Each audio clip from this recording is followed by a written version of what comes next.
There the register for burial was signed by the clergyman, the clerk, the undertaker, and the chief mourner. Scrooge signed it, and Scrooge's name was put upon change when anything he chose to put his name to. Marley was dead as a doornail. I don't mean to say of my own knowledge what I know that was particularly dead as a doornail. I might have been inclined myself to regard a coffin nail as the deadest piece of ironmongery in the trade. But the wisdom of our ancestors is in the simile, and my unhallowed hand shall not change it of the country's done for. You will, therefore, permit me to repeat emphatically, Marley was dead as a doornail. Scrooge knew he was dead? Of course he did. How could it be otherwise? Scrooge and he were partners for I don't know how many years. Scrooge was his sole administrator, his sole executor, his sole assign, his sole residuary legatee, his sole mourner, and his sole friend. And even Scrooge was not so dreadfully cut up by the sad event, but that he was an excellent man of business on the very day of the funeral, and sealed it with an undoubted bargain.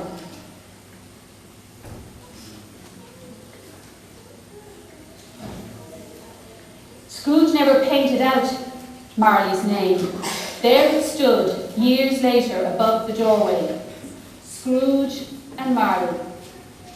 Sometimes people new to the business called Scrooge Scrooge, and sometimes Marley, but he answered to both names. It was all the same to him.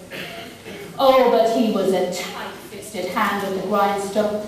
Scrooge, a squeezing, wrenching, grasping, scraping, clutching, covetous old sinner, hard and sharp as flint, from which no metal ever struck out generous fire, secret and self-contained, and solitary as an oyster.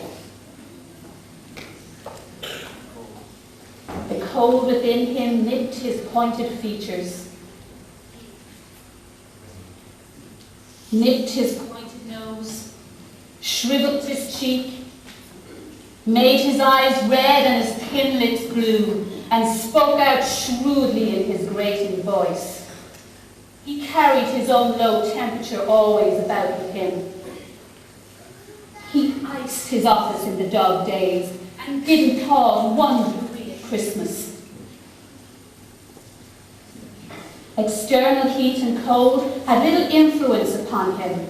No warmth could warm, no wintry weather chill him. No wind that blew was bitterer than he, no falling snow more intent upon its purpose, no pelting rain less open to entreaty. Foul weather didn't know where to have him. The heaviest of rain and snow and hail and sleet could boast of the advantage over him in only one respect. They often came down handsomely. He never did. No one in all his life ever inquired of Scrooge the way to such and such a place. No one stopped him in the street with gladsome looks to say, "My dear Scrooge, how are you? When will you come and see me?" No beggars implored him to bestow a trifle. No children asked him what it was o'clock. But what did Scrooge care? It was the very thing he wanted, to edge his way along the crowded pathways of life, warning all human sympathy to keep its distance.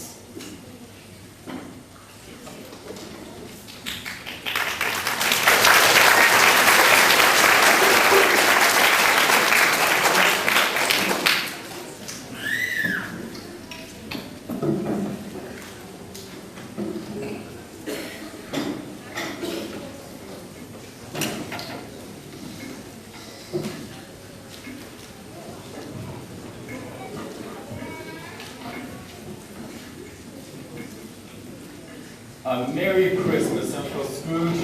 God save you. Humbug! Christmas a humbug, Uncle. You don't mean that, I'm sure. I do. Merry Christmas. What right have you to be merry? What reason have you to be merry? You're poor enough. Come then, Uncle. What right have you to be dismal? What reason have you to be morose? You're rich enough. Humbug. Don't be cross, Uncle. What can I be when I live in a world of fools such as this? Merry Christmas. Out upon Merry Christmas. What's Christmas time to you but a time for paying bills without money? A time for finding yourself a year older but not an hour richer. A time for paying your bills, doing your debits, and having every item in them through a round dozen of months presented dead against thee. If I can work my will, every idiot who goes about with Merry Christmas on his lips would be boiled in his own pudding and buried with a stake of holly through his heart, he's showing. Uncle! Nephew, you keep Christmas in your own way and let me keep it in mine. Keep it? But you don't even keep it. Let me leave it alone then. Much good it has ever done you. Much good it will ever do you. There are many things by which I have not profited, by which I might have derived good, I dare say, Christmas among the rest. But I'm sure that I've always thought of Christmas time when it has come around. Apart from the veneration due to its sacred name and origin, well, if anything belonging to it can be apart from that, as a good time. A kind, forgiving, charitable, pleasant time. The only time I know of in the long calendar of the year when men and women seem by one consent to open their shut-up hearts so freely and to think of people below them as if they really were fellow passengers to the grave and not another race of creatures bound on other journeys. And therefore, Uncle, though it has never put a scrap of gold or silver in my pocket, I believe that Christmas has done me good and will do me good. And I say, God bless it. Let me hear another word from you, and you'll keep your Christmas by losing your situation, Bob Cratchit. You're a very powerful speaker, sir. I wonder you don't turn into Parliament. Don't be cross, Uncle Scrooge. Come and dine with us tomorrow. Oh, yes, when I see you in that extremity first. But why? Why? Why did you get married? Well, because I fell in love. Oh, because you fell in love. Good afternoon. I once. Nay, Uncle, you never came to see me before I got married. Why give it as a reason for not coming now? Good afternoon. Uncle, I want nothing from you. I ask nothing of you. Why can't we just be friends? Good afternoon. I am sorry with all of my heart to find you so resolute. We've never had any to which I have been a party, but I have made this trial in homage to Christmas, and I will keep my Christmas humor to the last. So a Merry Christmas, Uncle. Good afternoon. And a very happy New Year. Good afternoon! Merry Christmas, sir. Merry Christmas to you, sir. There's another fellow, my clerk. 15 shillings a week, a wife and a family, talking about a Merry Christmas. I'll retire to Bedlam. Merry Christmas. Good morning, Halloween. Have we the pleasure of addressing Mr. Scrooge or Mr. Marley? Mr. Marley's been dead these 7 years. He died 7 years ago, this very night. We have no doubt that his liberality is well represented by his surviving partner. At this festive season of the year, Mr. Scrooge, it is more than usually desirable that we should make some slight provision for the poor and destitute, who suffer greatly at the present time. Many thousands are in want of common necessaries, sir, and hundreds of thousands in want of common comfort. Are there no prisons? Thank you. And the union workhouses still in full operation? They are still. I wish I could say they were not. And the union workhouses and the treadmills both in full vigor then? Very busy, sir. Oh, I was afraid from what you were saying that something had occurred to stop them in their useful course. I am very glad to hear it. Under the impression that they scarcely furnish Christian cheer of mind or body to the multitude, a few of us are endeavouring to raise a fund to buy the poor some food and means of warmth. We choose the time because it's a time of all others when the conscience is clearly felt and the bunch rejoicing. What shall I put you down for? Nothing. You wish to be in that prison. I wish to be left alone since you ask what I wish, gentlemen. I don't make merry myself at Christmas, and I can't afford to make idle people merry. Those who are badly off must go to the institutions for which I pay. They must go there. Many cannot go there, and many would rather die. If they would rather die, then they had better do it. Decrease the surplus population. Besides, excuse me, but I don't know that. But you might know it. It is enough for a man to understand his own business and not to interfere with other people's. My business occupies me constantly. Good afternoon, gentlemen. Seeing clearly that it would be useless to pursue their point, the gentleman withdrew. Scrooge returned to his labours with an improved opinion of himself, in a more factitious temper than was usual with him. You want all day off tomorrow, I suppose. Quite convenient, sir. Quite convenient, sir. It's not convenient, and it's not fair. If I were to stop half a crown from your wages, you'd feel yourself ill-used, I'll be bound. It's only once a year, sir. A poor excuse for picking a man's pocket every 25th of December. God bless you, merry gentlemen, may not give you dismay. Get out!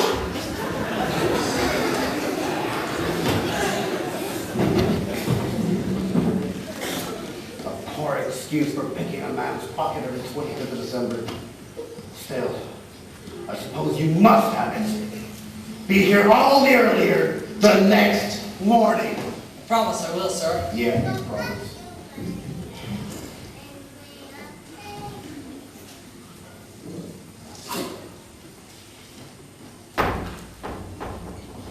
Scrooge went home to bed. He lived in chambers which had once belonged to his deceased partner.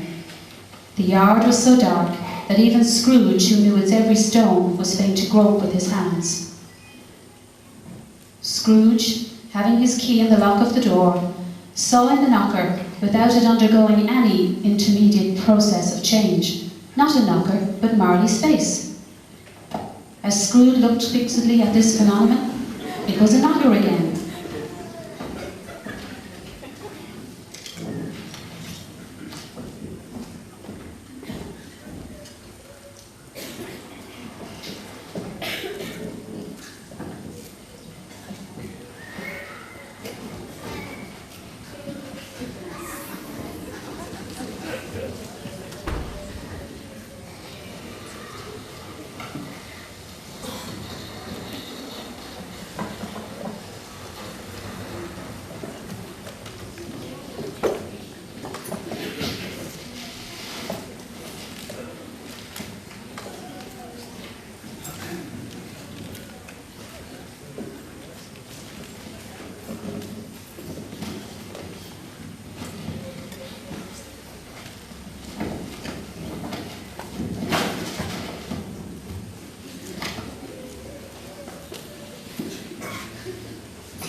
Merry Christmas. Out upon Merry Christmas, these fools around me. Oh, get home to my home. Get home to my man. Merry Christmas.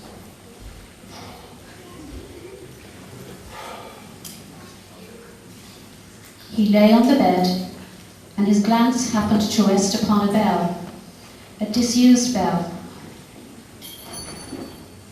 that hung in the room. It was with great astonishment and with a strange, inexplicable dread that as he looked, he saw this bell begin to swing. It swung so softly in the outset that it scarcely made a sound, but soon it rang out loudly, and so did every bell in the house.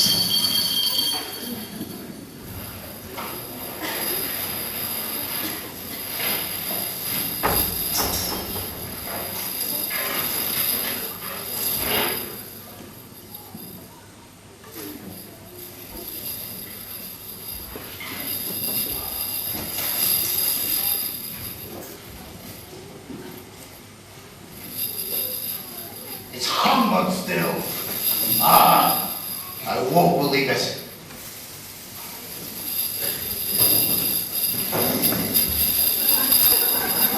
How now? What do you want with me? Much. Who are you? Ask me who I was. Well, who were you then? In life, I was your partner, Jacob Marley. Can you sit down? I can.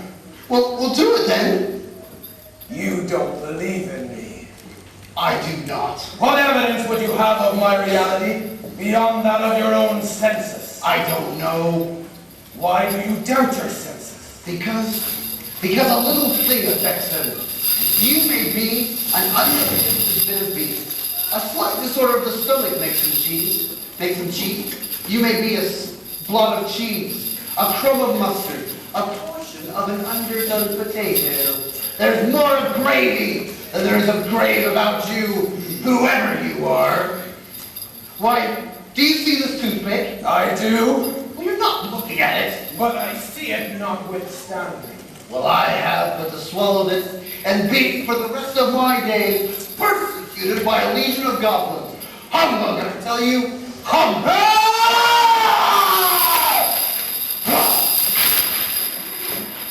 Man of worldly mind, do you believe in me or not?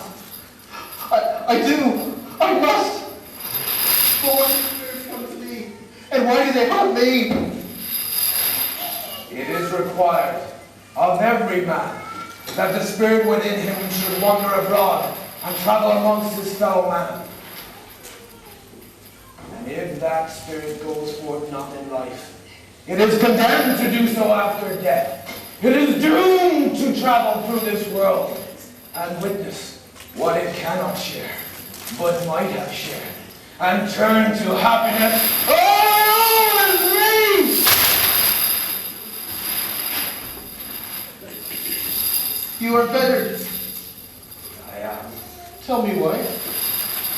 I wear the chain I forged in life. I made it, link by link and yard by yard.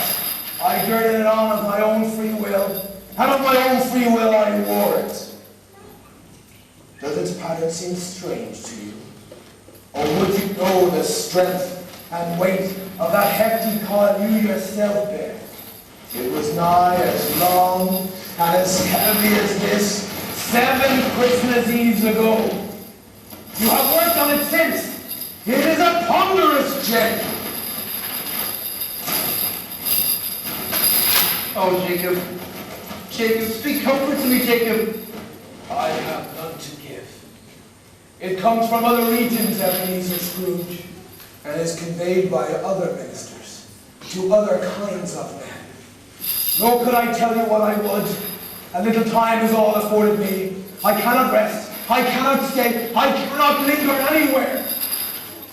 I never walked beyond our counting house. Mark me, in life my spirit never wandered beyond the narrow confines of our money-counting hole. And weary journeys lie before me. Weary journeys. Well, you must have been very slow about it, Jacob. Slow? Well, 7 years dead, traveling all the time? The whole time. No rest, no peace, incessant torture of remorse. And you travel fast. On the wings of the wind. And 7 years' time, traveling all the time, you might have covered quite a great ground, and that's by your... Oh, Captain Bound and Sublime! Not to know that ages of incessant labor by immortal creatures for this earth must pass into eternity before the good of which it is susceptible is all developed.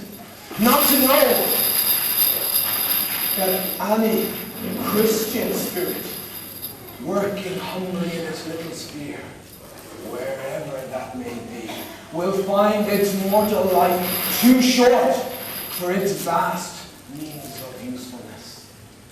Not to know that no space of regret can make amends for one life's opportunity missed. Yet such was I. Such was I. But you were always a good man of business, Jacob. Business? Yeah? Mankind was my business. The common welfare was my business. Charity, mercy, benevolence, and forbearance were all my business. The dealings of my trade were but a drop of water in the comprehensive ocean of my business. At this time of the rolling year, I suffer most. Why, oh why, did I walk through crowds of fellow men with my eyes held down? I never raised them to that blessed star, which led wise men to a humble abode. Were there no poor homes to which it could have conducted me? Hear me, my time is almost gone. How it is I appear before you in a form that you can see, I cannot tell. I have sat beside you many and many a day. That is no right part of my penance. I am here tonight to warn you, Jacob. Jacob is here to warn you that you have yet a hope and chance of escaping my fate. Oh, you're always a good friend to me, Jacob. I thank you. You will be haunted by 3 spirits. Wait a minute. Is that the chance that you're promising me? It is. I think I'd rather not. Without their visit, you cannot help to shun the path that I tread. Expect the first tomorrow when the bell tolls 1. Jacob. Well, you get it over. Expect the second on the next day at the same hour, and the third on the next day when the clock ceases to strike 12. Look to see me no more, and look that, for your own sake, you remember what has passed. Remember!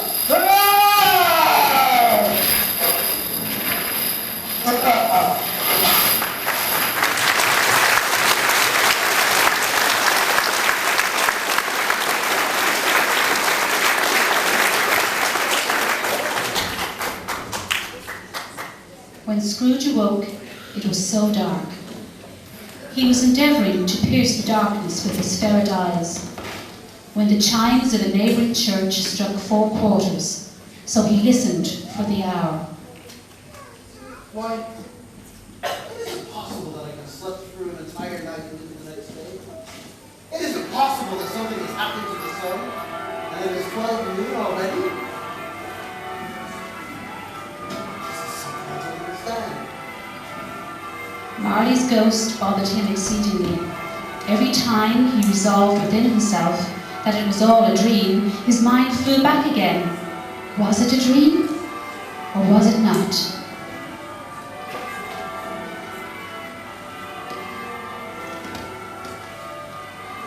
It's 1:15. It's 1/2. It's 1:45. Oh no, you're so opened the pillows.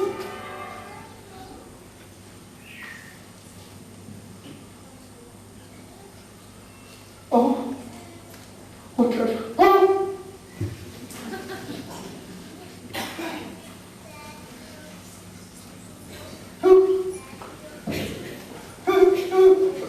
Who are you? I am the ghost of Christmas past, Long past? your past. What's that under your arm? It is my cap. It's your cap. Put it on then. What? Would you so soon put out with worldly hands the light I give? Is it not enough that you are one of those whose passions form this cap and force me through whole trains of years to wear it low upon my brow? Well, what brings you here? Your welfare, your reclamation then. Take heed. Rise and walk with me. What? But I'm mortal, and I'm liable to fall. Bear but a touch of my hand there, and you shall be upheld in more than this. As these words were spoken, they passed through the wall and stood upon an open country road. For it was a clear, cold winter day with snow upon the ground.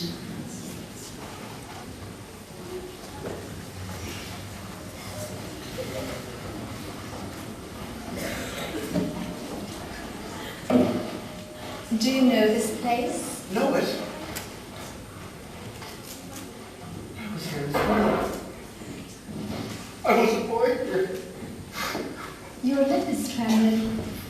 And what is that upon your cheek? Oh, it's a pimple. You recollect the way? Recollected? Why, I could walk it blindfold. Strange to have forgotten it for so many years. Let us go on. I remember that post. That gate, that tree. The church and the winding river with the bridge above it. I remember those horses. And those boys laughing and playing. They are but shadows of the things that have been. They have no consciousness of us.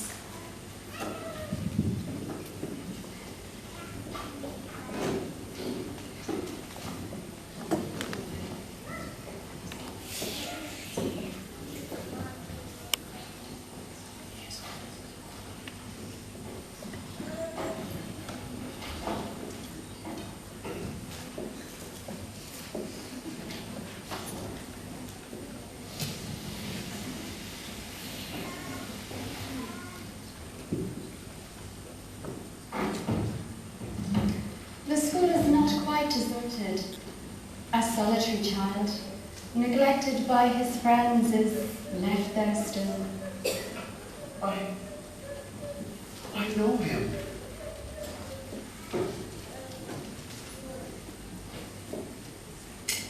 What is the matter? No, there's a young boy. Wait a minute. Why, it's Alibaba.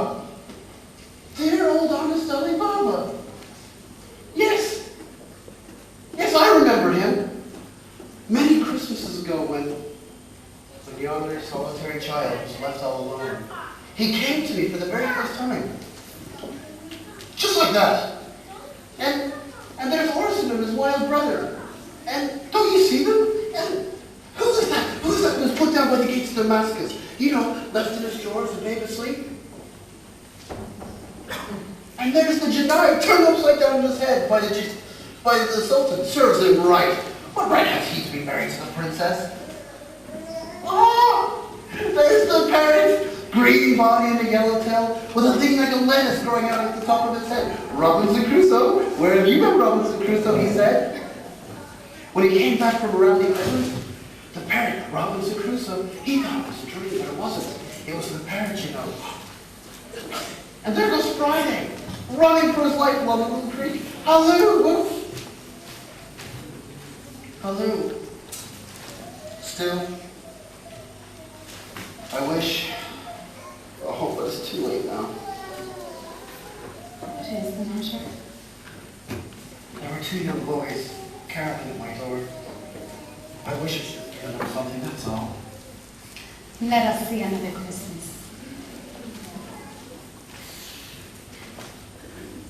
Dad, Deborah, I've come to bring you home. Deborah, to bring you home, home, home. Oh, little one. Yes, home. Home for good and all. Home forever and ever. Father was so much kinder than he used to be. That's home like heaven. He spoke so gently to me one day night when I was gone to bed that I was not afraid to ask once more if you might come home. And he said yes, you should. And sent me in his hope to get you. And you have to be a man. And I'll never come back here. But both we're together all Christmas long. And have the merriest time in all the world. Quite a woman, little one. Always a delicate creature, whom a breath might have withered. But she had a large heart. Oh, so she had spirit, and not gainsay. Heaven forbid. She died a woman and had, as I think, children. Yeah. One. True, your nephew. Yeah. Although they had, at that moment, left the school behind them, they were now in the busy thoroughfares of a city. Here too it was Christmas time again, but it was evening and the streets were lit. You know this place? Know it? Why, was I a princess, dear?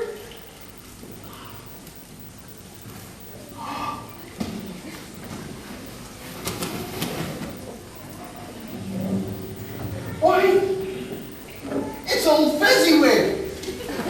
Fezziwig alive again! Bless my soul!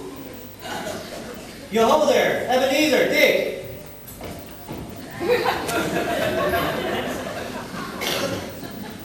Yo-ho there, boys. No more work tonight. Christmas Eve, Dick. Christmas Eve. Let's have those shoes up. Quick on the lamp and say, Jack Brothers. You wouldn't believe how those two fellows went at it. They charged into the street with the shutters. 1, 2, 3, had them up in their place.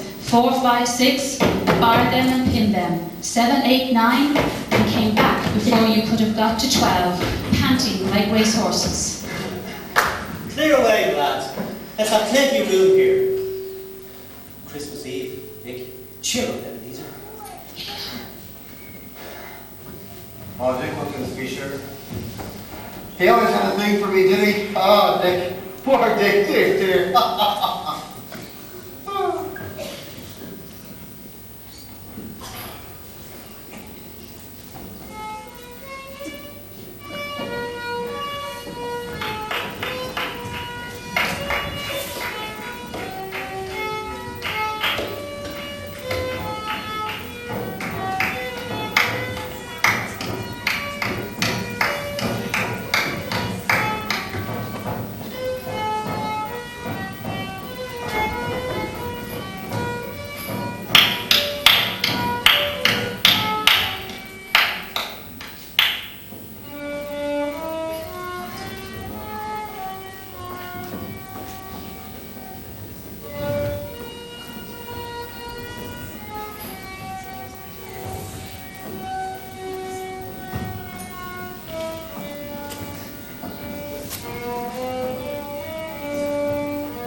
When the clock struck 11, this domestic ball broke up. Mr. and Mrs. Fezziwig took their stations, one on either side of the door, and shaking hands with every person individually as he or she went out, wished him or her a Merry Christmas.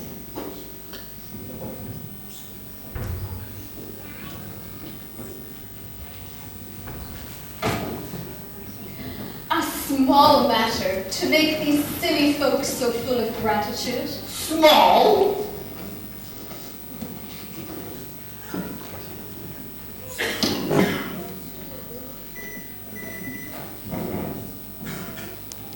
The lads were left to their beds, which were under a counter in the back shop. Good evening, Snowy. So much fun. Mr. Fezziwig is very kind.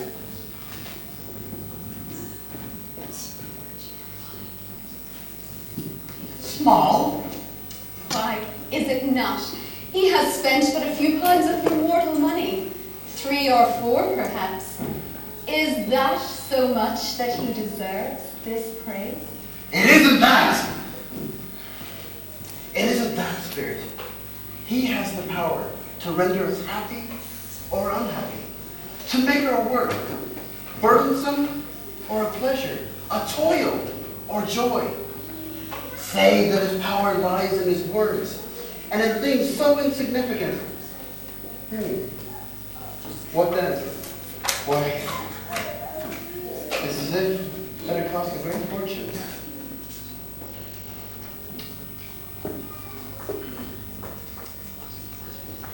What is the matter? Oh, it's nothing. Something, I think. I would like to be able to say a few words to my clerk right now, that's all. My time grows short. Quick. Again, Scrooge saw himself. He was older now, a man in the prime of life. There was an eager, greedy, restless motion in the eye, which showed the passion that had taken root. He was not alone.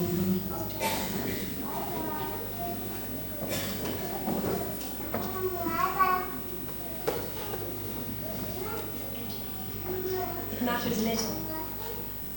To you, very little. Another idol has displaced me, and if it can cheer and comfort you in time to come, as I would have tried to do, then I have no just cause to grieve. What idol has displaced you? A golden woman. This is the even-handed dealing of the world. There is nothing upon which it is so harsh as poverty, nothing which it professes to condemn with such severity as the pursuit of wealth. You fear the world too much. All your other hopes have merged into the hope of being beyond the chance of its sordid reproach. I have seen your nobler aspirations fall off, one by one, until the master passion, gain, engrosses you. Have I not? What then? What if I have grown so much wise? I am not changed towards you. Am I? Our contract is an old one. When it was made, we were both poor, and content to be so, until in good season we could improve our fortune by our patient industry. You are changed. When it was made, you were another man. I was a boy. Your own feeling tells you that you are not what you are. I am. That which promised happiness when we were one in heart is fraught with misery now that we are two. How often and how keenly I have thought of this, I will not say. It is enough that I have thought of it, and can release you now. Have I ever sought release? In words? No. Never. In what way? In a changed nature, in an altered spirit, in another atmosphere of life, another world at its great end, in everything that made my love of any worth or value in your sight. Tell me, if this had never been between us, would you seek me out and try to win me now? Ah, no. You think not? I would gladly do otherwise if I could. Heaven knows when I have learned a truth like this, I know how strong and irresistible it must be. But if you were free, yesterday, today, tomorrow, and even I believe that you would choose a dowerless girl, you who in your very confidence with her judge everything by gain, or choosing her if you were false enough to your one guiding principle to do so, do I not know that your repentance and regret would surely follow? I do. And I release you now, for the love of him you once were.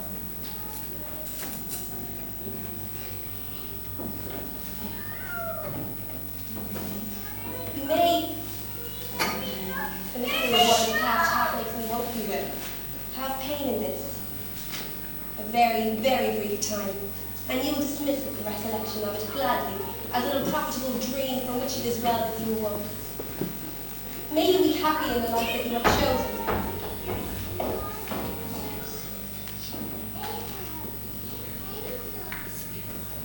Spirit, show me no more. One shadow more. No, no more. Why do you delight to torture me?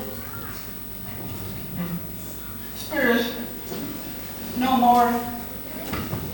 These things are shadows of the things that have been. They are what they are.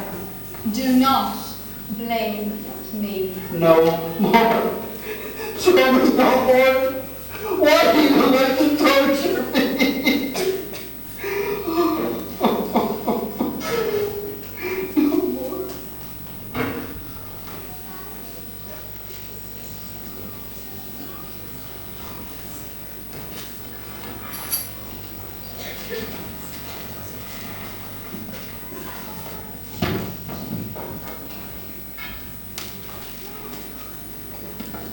Now, being prepared for almost anything, he was not by any means prepared for nothing.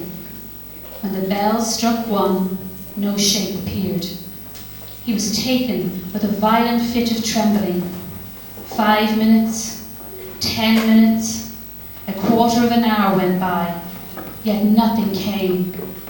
All this time he lay upon his bed.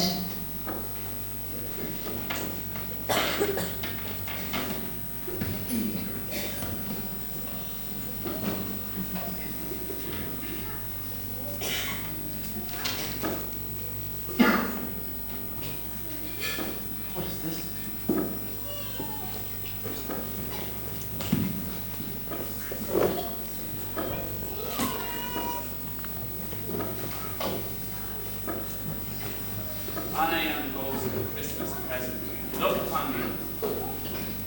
You have never seen the like of me before. Never? I've never walked forth among the younger members of my family. I don't think I have. No, I'm afraid I have not. Have you had many brothers, Spirit? More than 1,800. 1,800? A tremendous family to provide for. Spirit, last night, I went out on compulsion, and I learned a great lesson which is working even now. Please, if you have aught to teach me, Touch my robe.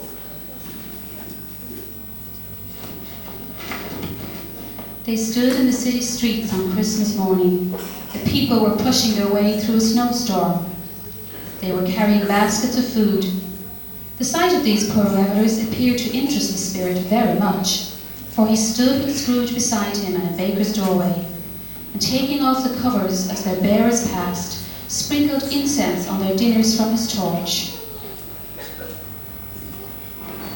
Spirit, would that which you sprinkled from your torch apply to any dinner given on this day?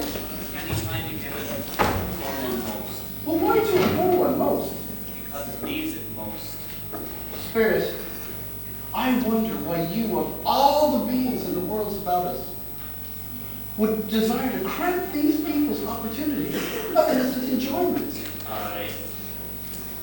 You choose to take away their opportunities of dining every 7th day, often the only day of which they can be said to be dine at all. Well, you seek to close these establishments on that 7th day, and it leads to the same thing. I seek. Well, forgive me if I am wrong, but it has been done in your name, or at least in that of your family. There are some upon this earth of yours who may claim to know us, who do their deeds of pride, passion, ill will, hatred, bigotry, and selfishness in our name, who are strange to us and all our pity in as if they have never been. Remember that, and charge their doings on themselves, not us. I promise.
Where's our Martha? Not coming. Not coming on Christmas Day? And how did he too behave? As good as gold, and better. Somehow he gets thoughtful sitting by himself so much, and he thinks the strangest things you ever heard. He told me coming home that he hoped that people saw him in church, because he was a cripple. And it might be pleasant for them to remember upon Christmas Day, he who made blind men walk. The lady walking blind men see.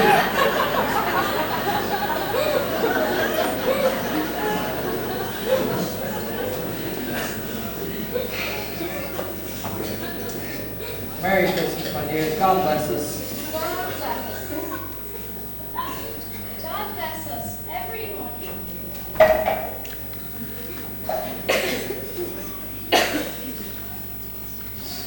Spirit, please, tell me if Tiny Tim will live. I see a chair in the poor chimney corner, and a crutch carefully preserved, without an owner. The shadows of the future remain unaltered.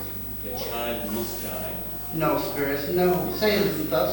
If these shadows of the future remain unaltered, none other of my race shall find him here. What then?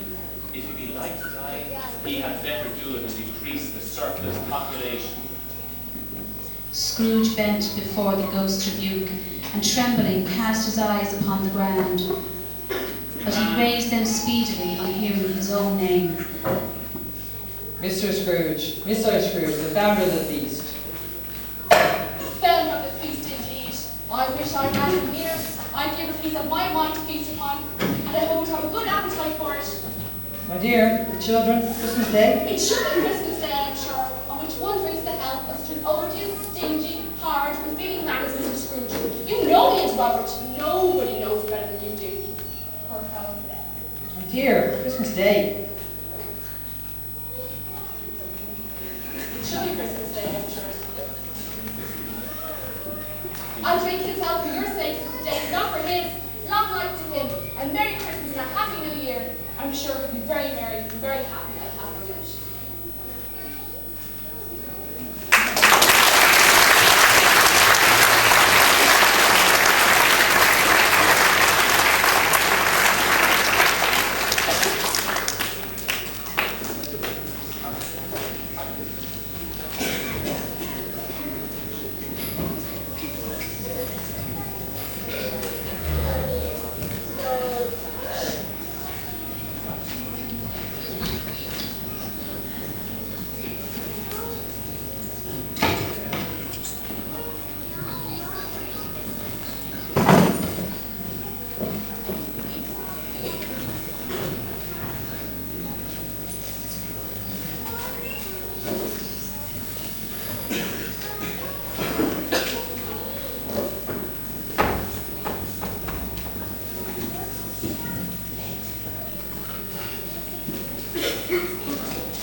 Himself, always, here, he takes it into his head to dislike us, and he won't come and have dinner with us.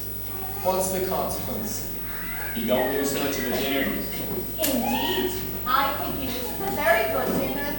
Well, I'm very glad to hear it, because I haven't got great faith in these young housekeepers. What do you say, Topper?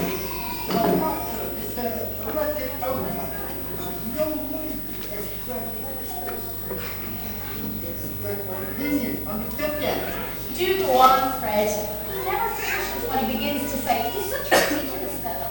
Well, I was only going to say that the consequence of his taking a dislike to us and not making merry with us is, as I think, that he loses some pleasant moments which could do him no harm. I think he loses pleasanter companions than he can find in his own thoughts, either in that mouldy old office or his dusty chambers. No, I mean to give him the same chance every single year, whether he likes it or not, for I pity him. He may rail at Christmas till he dies, but he can't help thinking better of it. I defy him. If he finds me going there year after year in good temper and saying, "Uncle Scrooge, how are you?"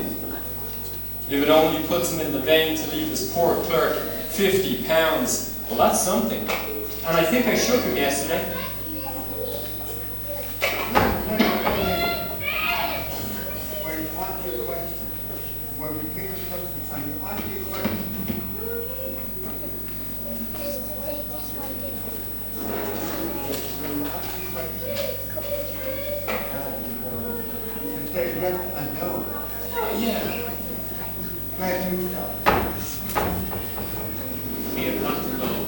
Oh, please. Just a few minutes longer, just to finish the game.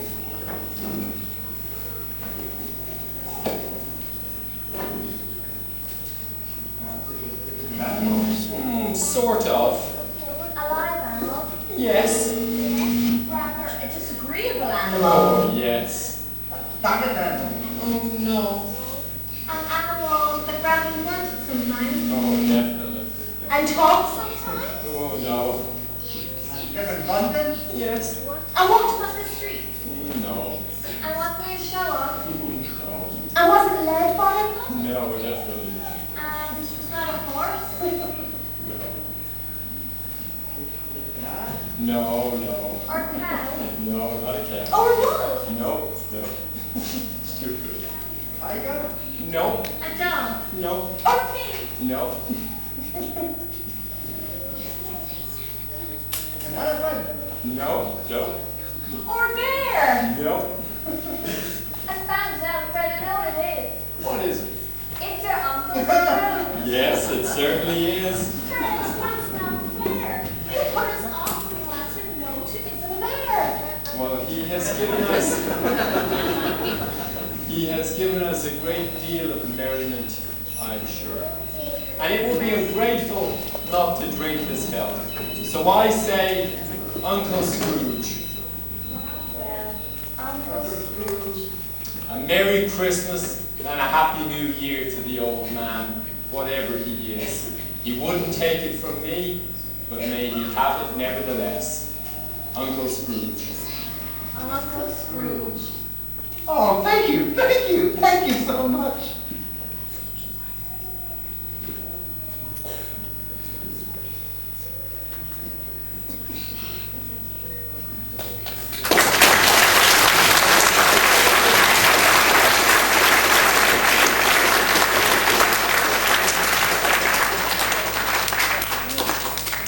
Much they saw, and far they went, and many homes they visited, but always with a happy end.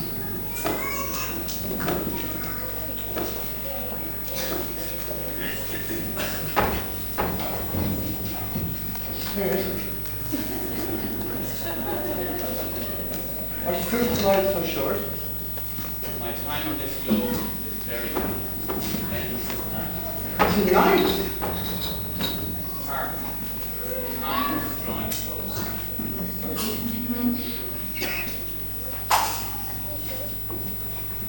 Scrooge looked about him for the ghost and saw it not.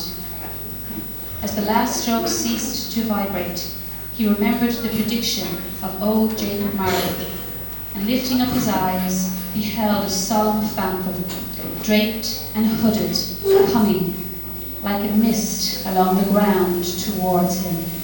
Ah!